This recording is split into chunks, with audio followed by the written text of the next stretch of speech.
Assalamualaikum warahmatullahi wabarakatuh. Kembali dalam Tafsir Al-Misbah, tentunya dari studio Metro TV Manulife. Saya Hilbram Dunar, menemani indahnya di bulan Ramadan ini bersama-sama dengan Anda dimanapun Anda berada. Tentunya kalau kita berbicara mengenai Tafsir Al-Misbah, kita harus mengucapkan Assalamualaikum kepada Pak Quraish. Assalamualaikum Pak Quraish. Waalaikumsalam warahmatullahi wabarakatuh. Ya, dan tamu kita pada kesempatan kali ini adalah Cikita Medi. Hai Cikita, Assalamualaikum. Waalaikumsalam warahmatullahi wabarakatuh. Terima kasih waktunya sudah hadir sama-sama di sini. Sama-sama. Langsung saja kita akan mendengarkan apa yang dikatakan oleh Pak Quraish. Kita akan memulai dari surat Asy-Syu'ara ayat 202 Pak Quraish. Ini masih membahas mengenai turunnya Al-Quran melalui malaikat Jibril kepada Nabi Muhammad. Betul. Silakan Pak.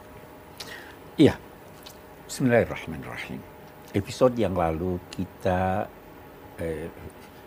diantar oleh ayat-ayat Al-Quran yang kita baca menuju kenyataan yang dialami Nabi di tengah masyarakat, yaitu bahwa masyarakat yang beliau temui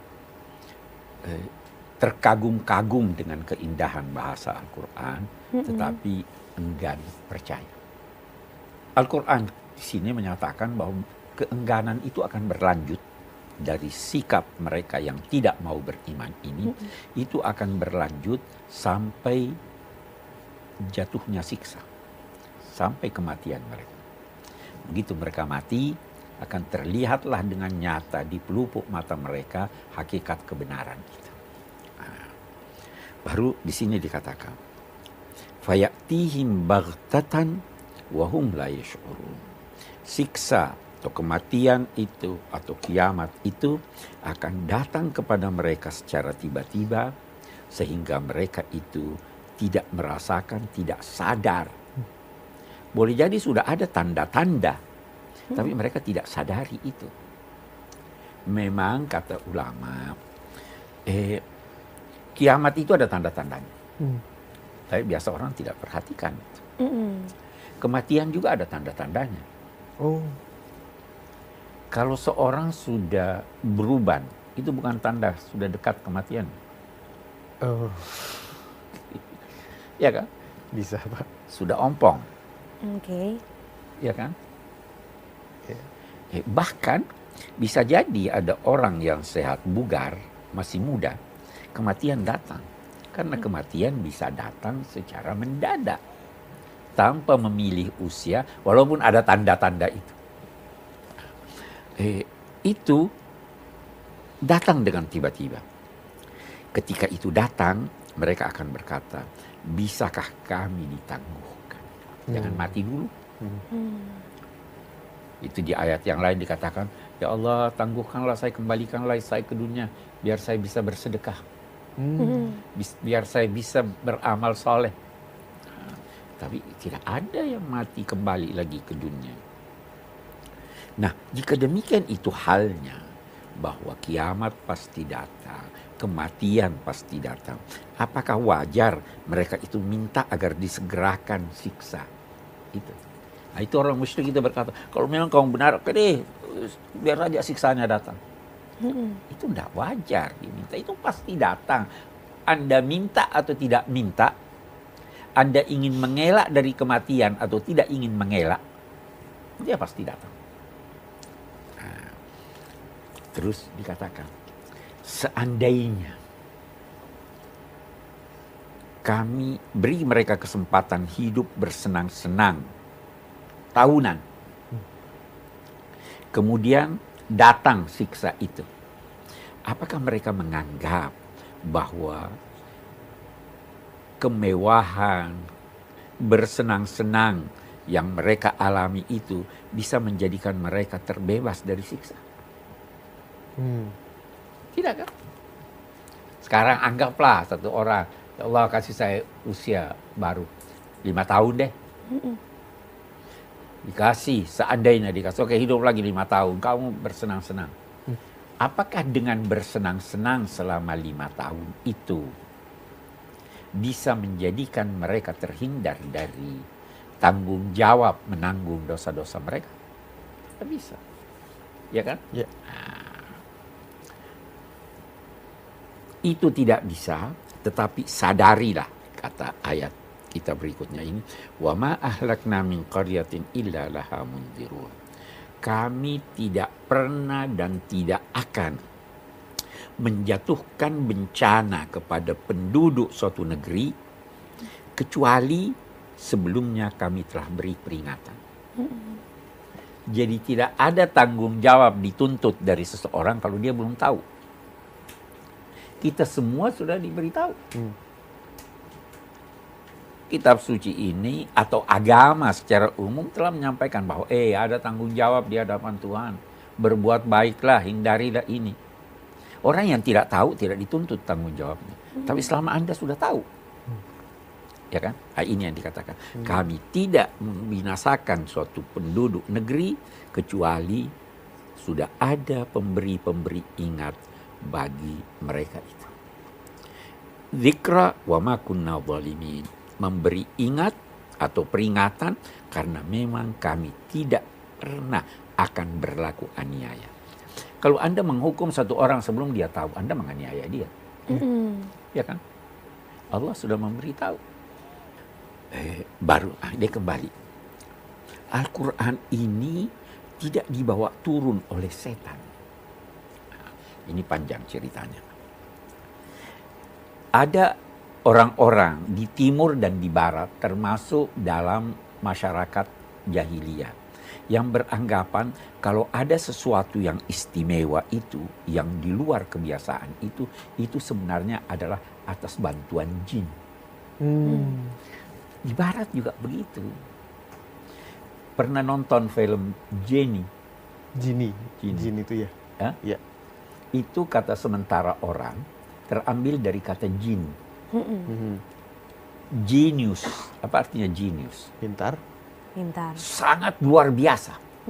Melebihi kepandaian, kecerdasan, keterampilan yang lain. Nah, kenapa bisa melebihi?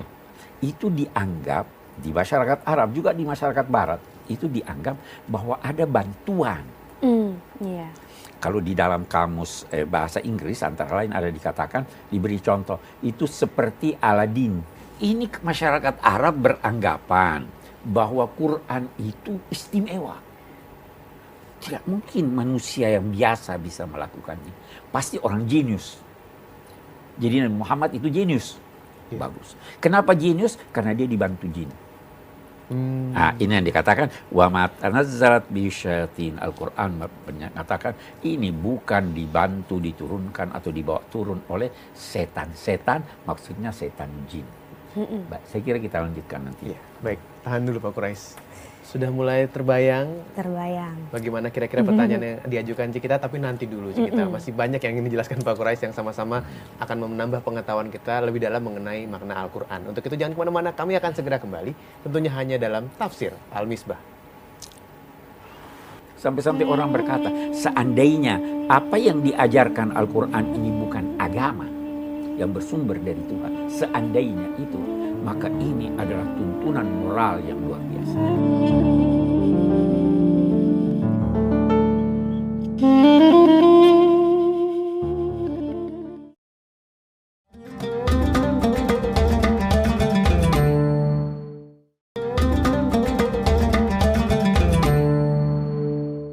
Kembali dalam Tafsir Al-Misbah, kita lanjutkan lagi. Tadi pada segmen sebelumnya, Pak Quraisy menjelaskan bahwa tanda-tanda kematian sebenarnya sudah bisa dirasakan dan diketahui oleh umat manusia. Dan bahkan ketika kita membicarakan Al-Quran, dalam Al-Quran dijelaskan bahwa diturunkannya kepada Nabi Muhammad ini adalah dari Tuhan, bukan bantuan dari jin atau dari setan. Kita lanjutkan, Pak. Bagus. Kita lihat dulu. Ayat ini berkata setan. Setan itu ada dua macam. Ada setan manusia, ada setan jin. Setan itu adalah yang melakukan kedurhakaan dan mengajak orang durhaka. Jadi kalau manusia melakukan kedurhakaan dan mengajak kepada kedurhakaan, itu setan. Itu setan manusia. Tapi kalau dia melakukan kedurhakaan sembunyi-sembunyi dan tidak ajak orang melakukan kedurhakaan, dia bukan setan. Dia hanya manusia durhaka. Jin juga begitu. Jin itu ada yang durhaka, ada yang taat pada Tuhan. Yang durhaka itu namanya setan. Kita kembali kepada apa yang kita sebut dalam episode yang lalu, bahwa mereka ini terkagum-kagum dengan Al-Quran. Bahkan sebagian mereka sembunyi-sembunyi untuk mendengarnya. Sayyidina Abu Bakar itu sering baca Quran dengan suara yang merdu.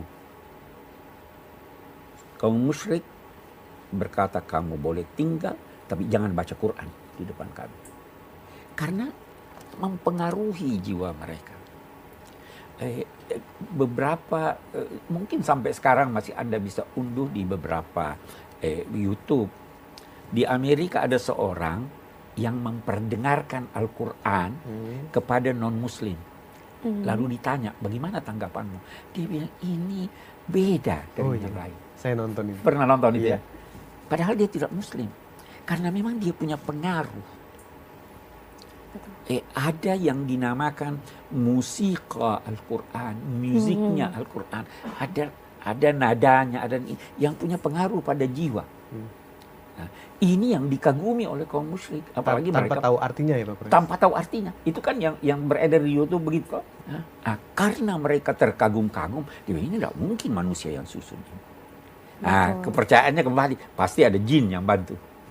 Penyair-penyair hebat masa itu juga di Eropa itu kita temukan bahwa mereka berkata kalau yang jenius itu dari jin.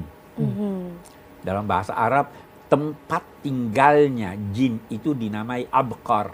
Jadi orang yang hebat dinamai abqari, jenius.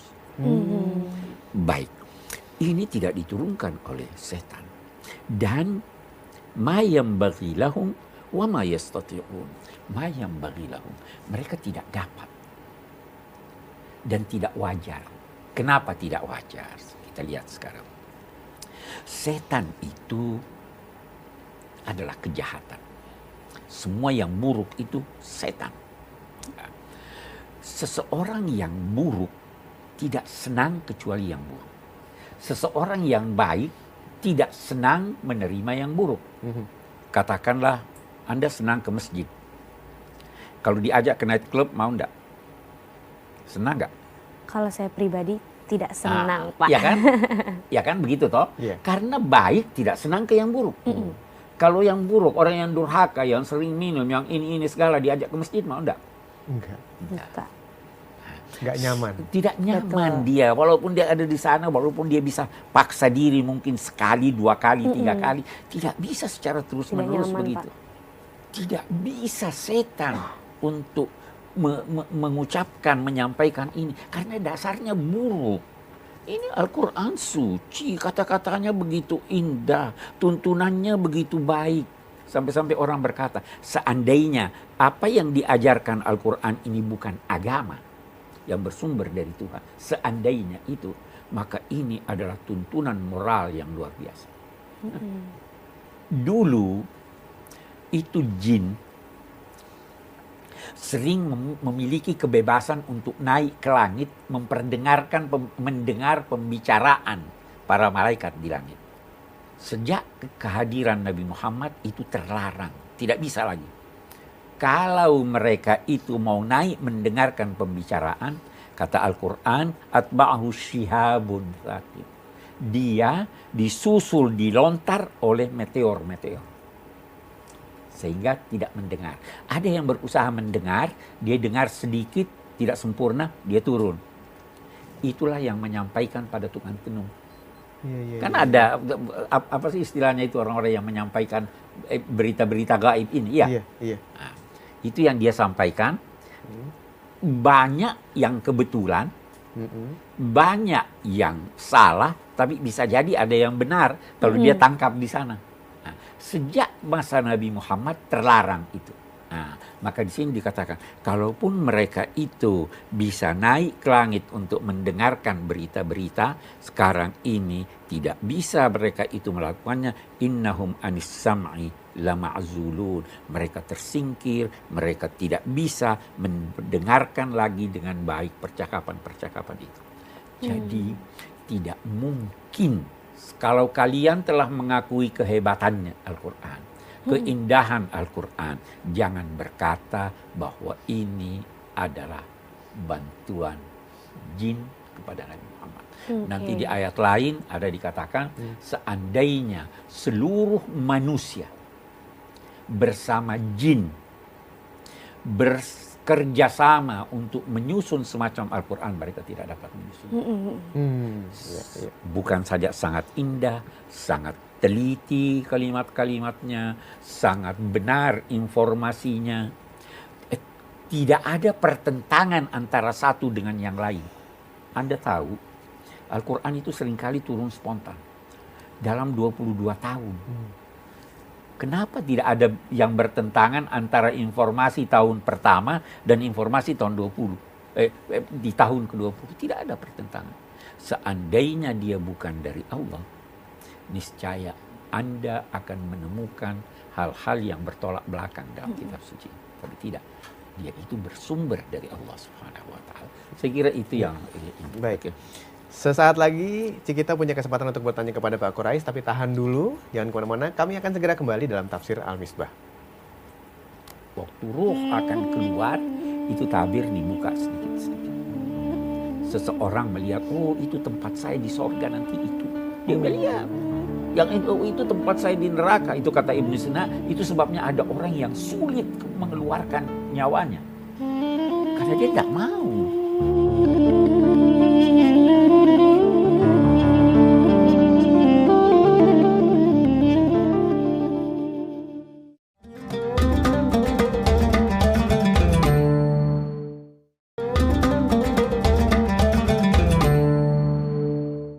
Mengenai tafsir Al-Misbah di sini saya Hilbram, Pak Quraish dan juga Cikita. Pada segmen ini saya langsung kasih kesempatan Cikita untuk bertanya kepada Pak Quraish. Silahkan. Wah, terima kasih nih Mas Hilbram udah memberikan kesempatan nih Cikita datang ke sini dan ingin sekali bertanya, apalagi ini menyangkut dengan profesi saya nih Pak Quraish. Saya kan adalah seorang penyanyi.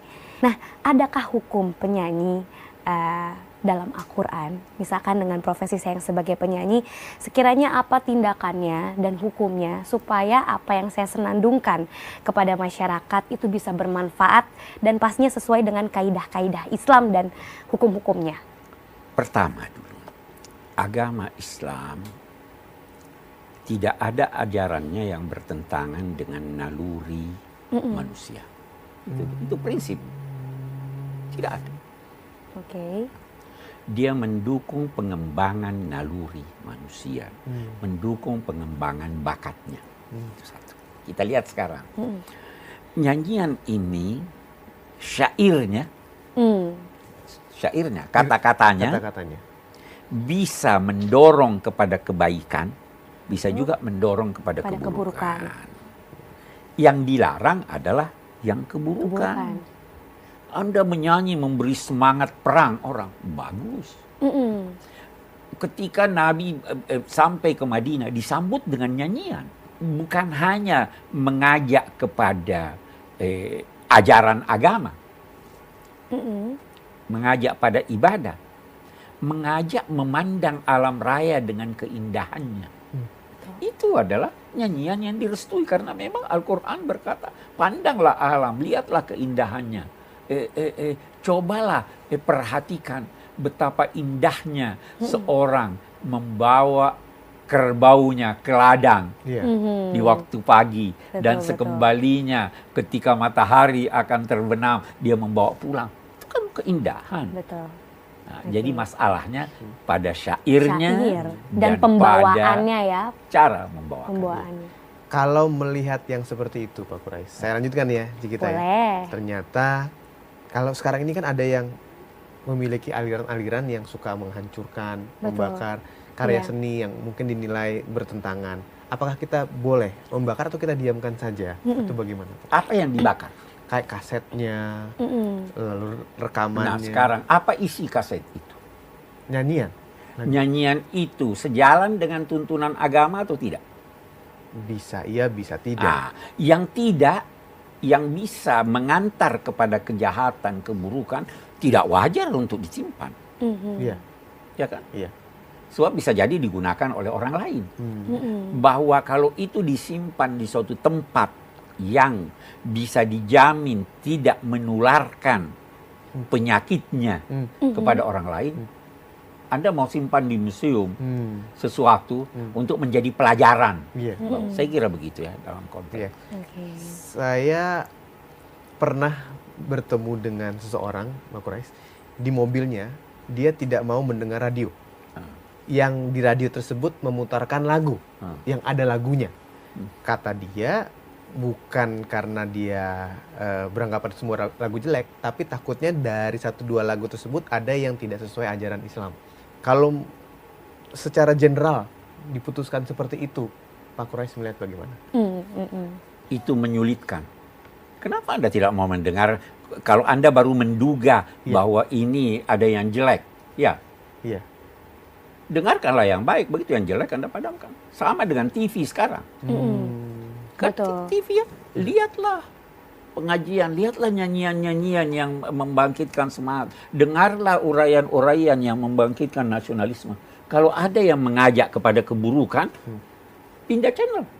Baik. Gitu. Ada lagi Cikita yang mau ditanyakan? Apalagi ya? Kayaknya cukup dulu. Baik, kita break dulu sebentar. Habis ini Cikita masih bisa bertanya lagi pada Pak Quraisy yang mungkin juga mewakili pertanyaan Anda dimanapun Anda berada yang menyaksikan Tafsir Al-Misbah. Jangan kemana-mana, kami akan segera kembali. Ihdinas siratal mustaqim. Itu ihdinas siratal mustaqim menurut hemat saya bukan berarti tunjukilah kami jalan yang lurus. Kita sudah ditunjuki jalan yang lurus, tapi antar kami.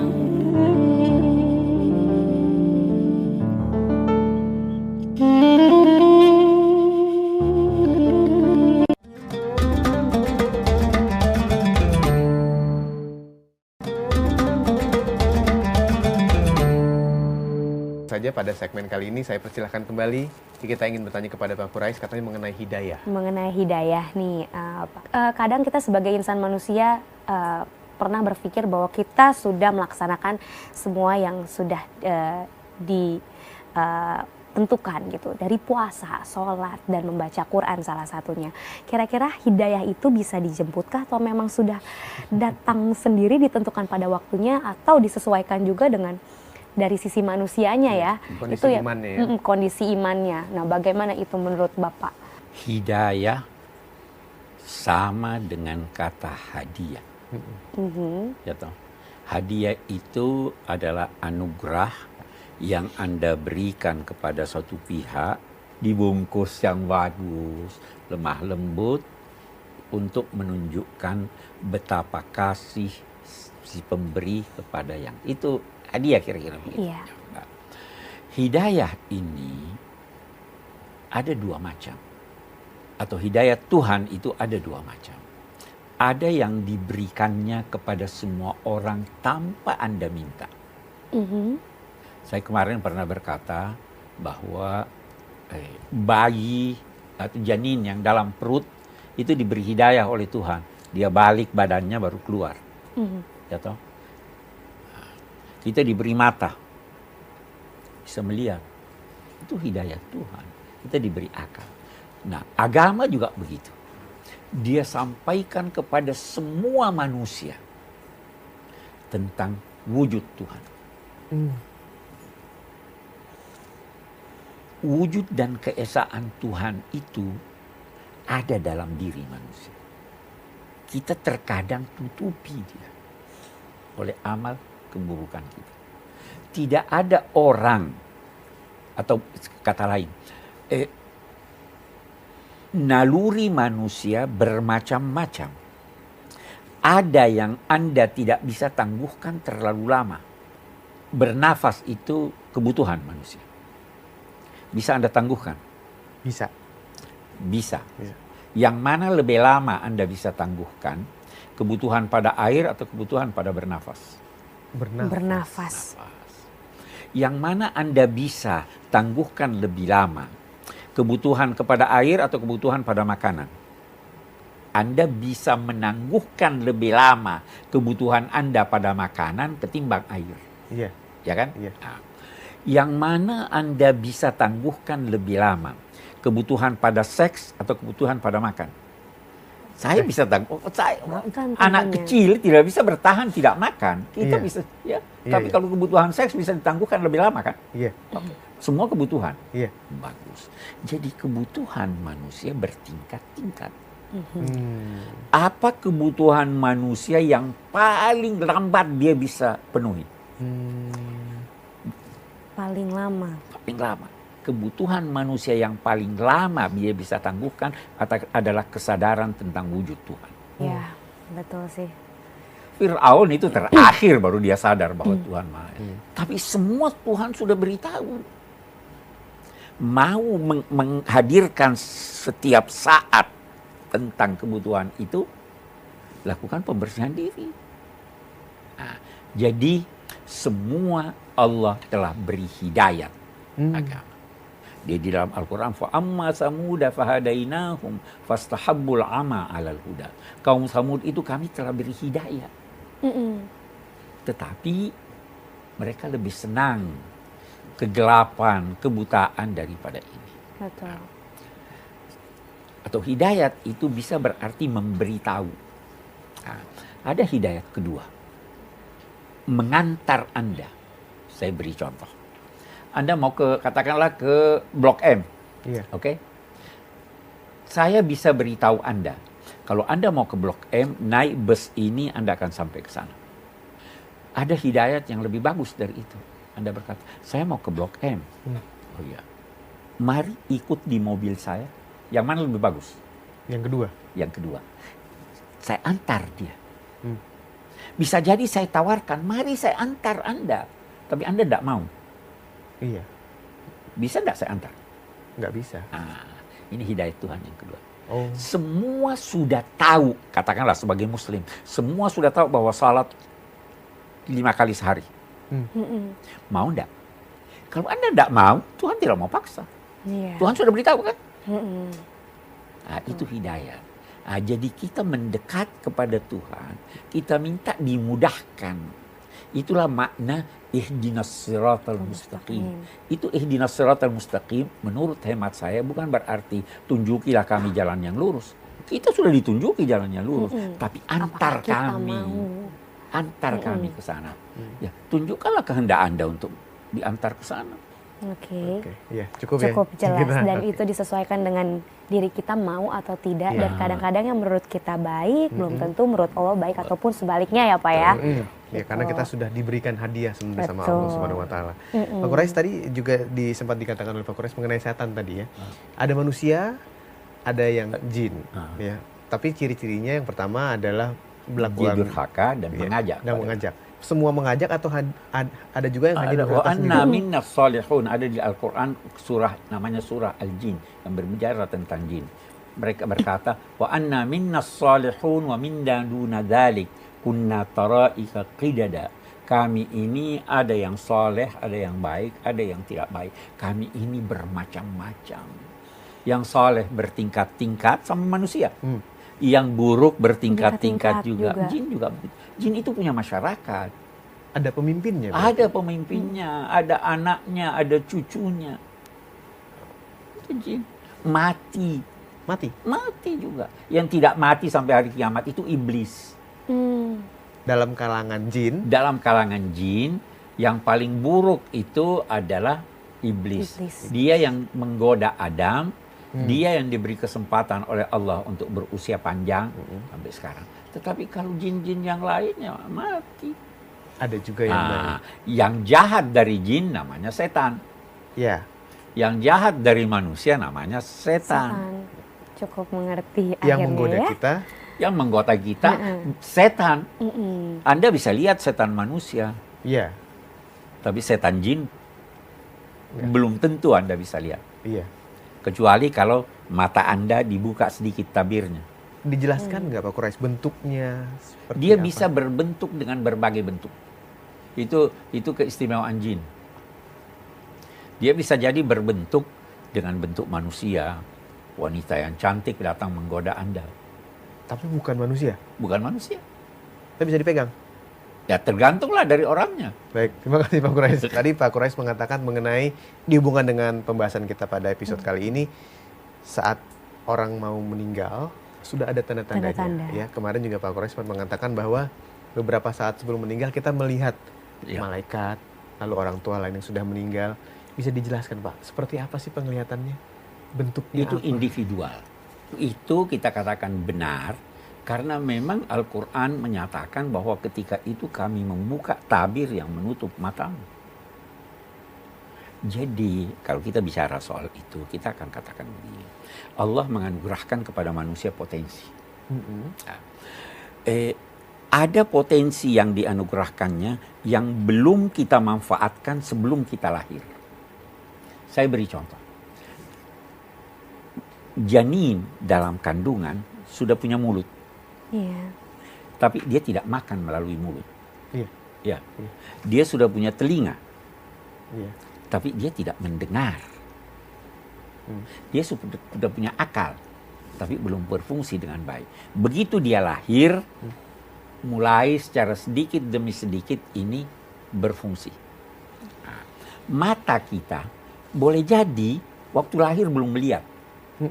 Iya, sedikit demi sedikit terbuka tabir yang menutup mata ini.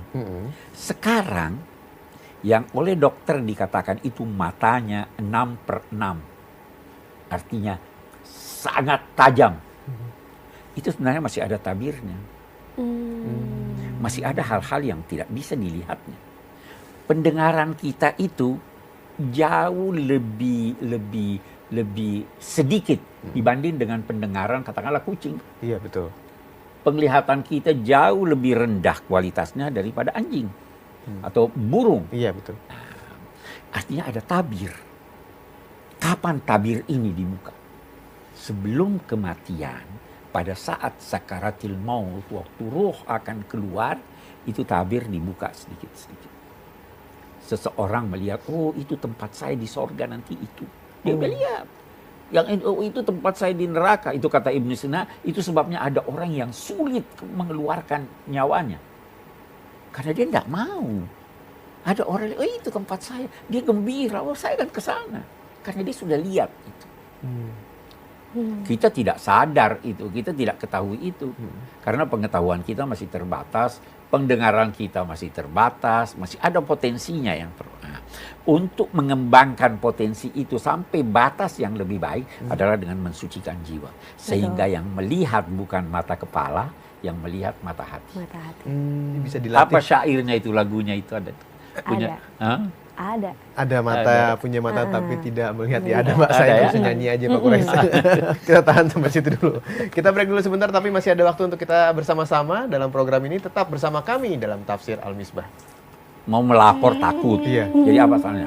Serahkan uang itu untuk kegiatan sosial. Iya. Kembalikan itu. Bisa, ya kan banyak cara. Menunjukkan bahwa Anda menyesal. Iya. Jangan berkata, oke deh saya korupsi ini, bagaimana nih, saya mau naik haji. Iya. Pakai uang korupsi, itu nggak benar itu.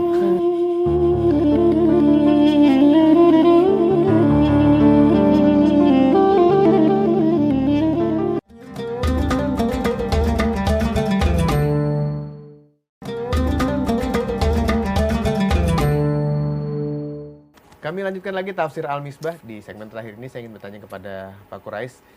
Ketika kita dalam keadaan emosi Pak Quraisy, apalagi kalau puasa begini kan lebih gampang kita terpancing emosinya. Sehingga secara sengaja atau tidak kita mengeluarkan kata-kata yang tidak pantas. Ya. Apakah itu berarti kita sudah menzolimi orang tersebut? Hukumannya apa? Apa yang harus kita lakukan Pak Quraisy? Karena kadang begitu masih emosi kan kita tidak bisa langsung minta maaf. Lalu orangnya pergi dan kita tidak bertemu lagi, dan bagaimana? Mohon pengampunan kepada Allah. Atau secara umum saya bicara. Kita bisa melakukan dosa. Dosa itu bisa terhadap Tuhan, bisa terhadap makhluk. Ya kan? Kalau terhadap Tuhan itu mudah. Karena Tuhan Maha Pengampun. Dia senang Anda minta. Dia berikan selama Anda tulus. Iya. Kepada manusia ini yang sulit. Oh iya. Sulitnya bukan saja karena sifat manusia, tapi bisa jadi Anda mau minta maaf orangnya sudah tidak ada. Iya. Bagaimana jalan keluarnya? Ada beberapa jalan keluar. Saya beri satu. Ada doa yang diajarkan Nabi. Menyatakan, ya Allah, saya punya dosa antara saya denganmu. Ada juga dosa antara saya dengan makhlukmu.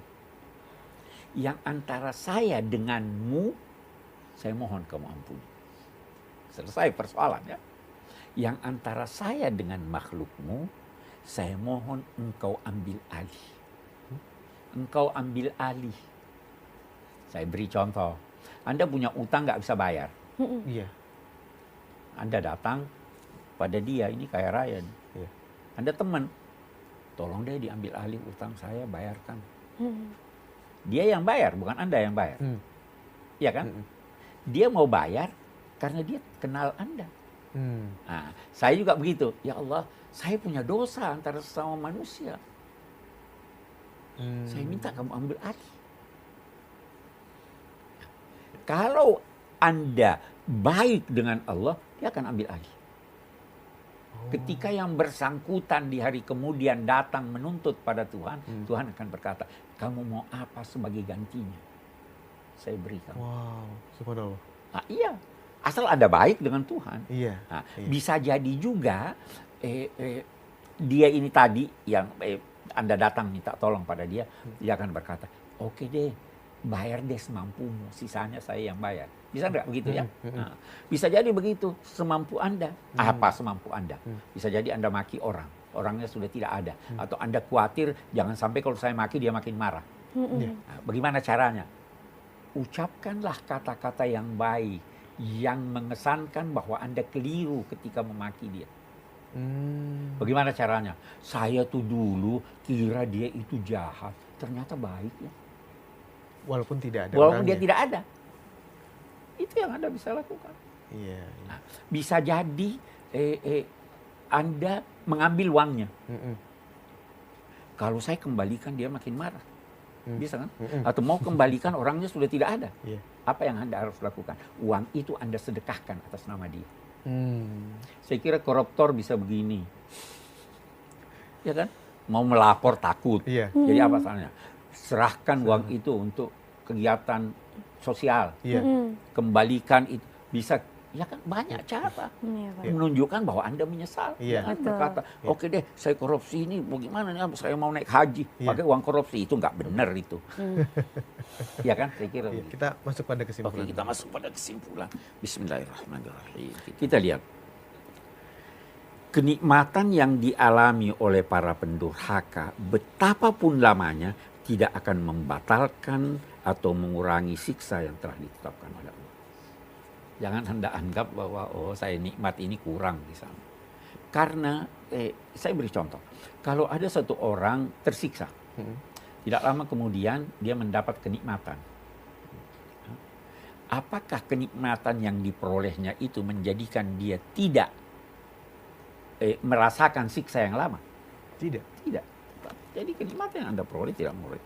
Tidak ada hukuman atau siksa yang dijatuhkan Allah tanpa terlebih dahulu menyampaikan ketetapan hukum dan peringatan. Karena itu siapa yang benar-benar tidak tahu, maka ia terbebas dari hukuman. Anak kecil terbebas dari hukuman. Orang gila terbebas dari kewajiban. Allah tidak mungkin melakukan penganiayaan karena penganiayaan lahir dari kebutuhan, sedang Allah tidak butuh. Kenapa Anda menganiaya orang? Ambil uangnya karena Anda butuh kan? Oke, Allah tidak butuh. Di sisi lain, penganiayaan adalah perbuatan pelaku atau kegiatan terhadap sesuatu yang bukan milik atau wewenangnya. Bukan milik Anda, kenapa Anda ini? Nah, Allah Subhanahu wa Ta'ala adalah milik mutlak segala sesuatu. Jadi dia tidak menganiaya. Dia yang mewujudkan dan mengendalikannya, dan dalam saat yang sama dia tidak membutuhkannya. Karena itu apapun yang dilakukan Allah terhadap sesuatu, menyenangkan objek atau tidak, kesemuanya bukan merupakan penganiayaan. Sementara kaum musyrik berkeyakinan bahwa sesuatu yang istimewa tercipta atas bantuan setan. Karena itu mereka menduga Al-Quran adalah hasil karya setan yang membantu atau menyampaikan melalui dukun-dukun. Itu tidak benar. Sebelum diutusnya Nabi Muhammad, para jin dengan mudah naik ke langit dan dengan tenang mendengarkan pembicaraan para malaikat. Tetapi setelah beliau diutus, mereka tidak lagi memiliki kemampuan mendengarkan pembicaraan itu dengan tenang karena mereka diusik dengan semburan api. Al-Quran tidak mungkin merupakan ciptaan atau bantuan dari setan karena setan adalah manifestasi kejahatan dan kejahatan tidak mungkin melahirkan kebaikan. Iya. Saya kira itu kesimpulan. Terima kasih Pak Quraisy Shihab. Dan Cikita juga terima kasih. Sama-sama. Sudah bisa hadir. Juga mudah-mudahan puasa kita semakin damai, semakin tenang bersama Tafsir Al-Misbah. Kita bertemu lagi pada kesempatan berikutnya. Saya Hilbram Dunar. Wassalamualaikum warahmatullahi wabarakatuh.